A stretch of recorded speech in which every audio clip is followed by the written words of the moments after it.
இதுதான் நம்ம குலதெய்வ கோயில் எங்கே இருக்குது அப்படின்னு பார்த்தீங்கன்னா, ஆண்டாவூர்னி பக்கத்தில் பனிச்சக்குடி அப்படிங்கிற ஊரில் தான் இருக்குது.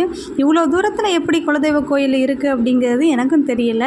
நான் போன ஷார்ட் வீடியோலேயே சொல்லியிருந்தேன், எப்போயுமே இந்த கோயில் வந்து எனக்கு ரொம்ப பிடிக்கும். அதே மாதிரி ரொம்ப சக்தி வாய்ந்த கோயில் அப்படின்னு சொல்லியிருந்தேன். ஏன்னா சாட்டர்டே சண்டே தான் நம்ம கோயிலுக்கு போகணும் அப்படின்னு சொல்லிக்கிட்டு இருக்கிறேன். கரெக்டாக அதுக்கு நாள் சொல்லிட்டு போகிறாங்க, இந்த மாதிரி செவ்வாய்க்கிழமை திருவிழா எல்லோரும் வந்துருங்க, குலதெய்வக்காரவங்க எல்லாருமே வந்துருங்க அப்படின்னு சொல்லிட்டு அங்கே உள்ள பூசாரி சொல்லிட்டு போயிட்டாங்களா.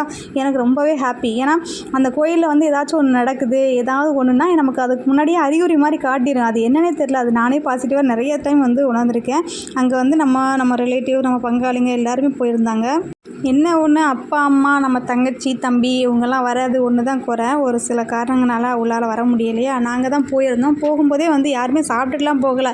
அங்கேயே நமக்கு அன்னதானம்லாம் கொடுத்துருந்தாங்க. புளியோதரை, லெமன் சாதம் இந்த மாதிரி கொடுத்துருந்தாங்க. அதை அப்படியே சாப்பிட்டுட்டு கொஞ்சம் நேரம் இருந்தோம். எல்லாருமே நிறைய பேர் பால் செம்பு இந்த மாதிரி காவடிலாம் எடுத்து வந்தாங்களா. அதெல்லாம் பார்த்துட்டு கொஞ்சம் நேரம் அப்படியே உட்காந்துருந்தோம். ஏன்னா இதுதான் நம்ம ஃபஸ்ட்டு திருவிழா பார்க்குறது. ஏன்னா அதுக்கு முன்னாடி ஒரு சின்ன குடிசை மாதிரி தான் போட்டு வச்சுருந்தாங்களா. அதில் மட்டும் தான் போய் சாமி கும்பிட்டு வருவோம். இப்போ 2 வருஷமாக தான் இந்த கோயில் பெருசாக கட்டி திருவிழாலாம் வச்சு நடத்திக்கிட்டு இருக்கிறாங்க. போன வருஷம் வரும்போது அவ்வளவுக்கு பெருசாக இல்லை.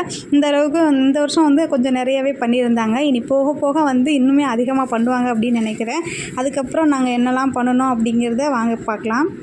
எங்கள் வாரிசுலேயே இருக்கக்கூடியவங்க கடைசி தாத்தா இவங்க தான் சொல்லிட்டு ஷார்ட் வீடியோவில் சொல்லியிருந்தேன். 2 தாத்தா தான் இருக்கிறாங்க. அவங்களையும் அப்படியே பார்த்தாச்சு. கொஞ்சம் நேரம் தாத்தா கூட உட்காந்து பேசிக்கிட்டு இருந்தான். பழைய மெமரிஸ்லாம் சொல்லி கேட்டுக்கிட்டு இருந்தான். ரொம்ப ஜாலியாக இருந்துச்சு. எனக்கு அந்த தாத்தா பாட்டிங்களோட பேசுகிறதுலாம் எனக்கு இப்போ இல்லை, எப்போயுமே சின்ன வயசுலேருந்து ரொம்ப பிடிக்கும். எல்லோரும் நல்லா புளிய மரத்து அடியில் உட்காந்து கொஞ்சம் நேரம் பேசிக்கிட்டு ஜாலியாக இருந்தேன். அதுக்கப்புறம் கொஞ்சம் ஐஸ் எல்லாம் வந்துச்சா, சரி ஐஸ் வாங்கலாம் அப்படின்னு பார்த்தா குட்டீஸ்லாம் நிறைய பேர் இருந்தாங்க. ஏற்கனவே சளிப்பெல்லாம் பிடிச்சிருக்கு அப்படின்னு சொல்லிட்டு சொன்னோம்னாலும் கேட்குறது மாதிரி இல்லை.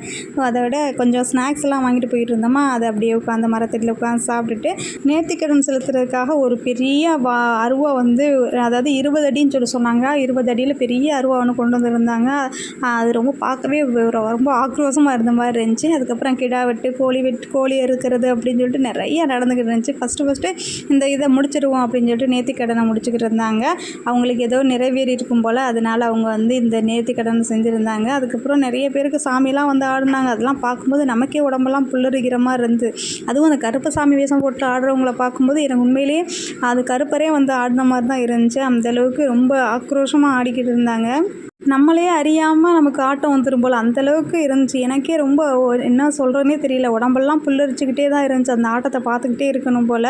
எங்கள் ஐயாவே நேர்லேயே ஆடுற மாதிரி தான் இருந்துச்சு. ஏன்னா நான் நம்புகிற ஒரே கடவுள் அவர் மட்டும்தான். என்னை இது வரைக்கும் கைவிட்டதே கிடையாது, இனிமேலும் கைவிடவே மாட்டார். நான் கேட்காமையே கொடுக்கக்கூடிய கடவுள் இவர் மட்டும்தான்.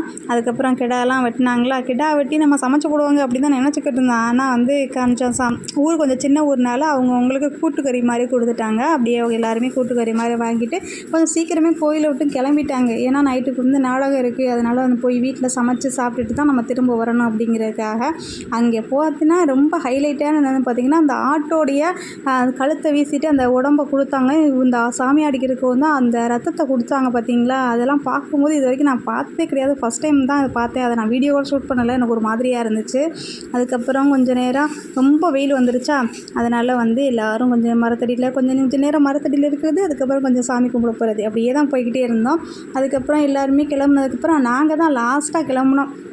எனக்கு போகவே மனசில்லை நம்ம ஐயா விட்டுட்டு போகிறதுக்கு. என்ன பண்ணுறது, எல்லோரும் போயிட்டாங்களே, இனிமேல் நம்ம இருந்து என்ன பண்ண போகிறோம், பிள்ளைங்களையும் வச்சுக்கிட்டு காய்ச்சி அப்படின்னு சொல்லிட்டு நம்மளும் சித்தி எல்லோரும் கிளம்பியாச்சு.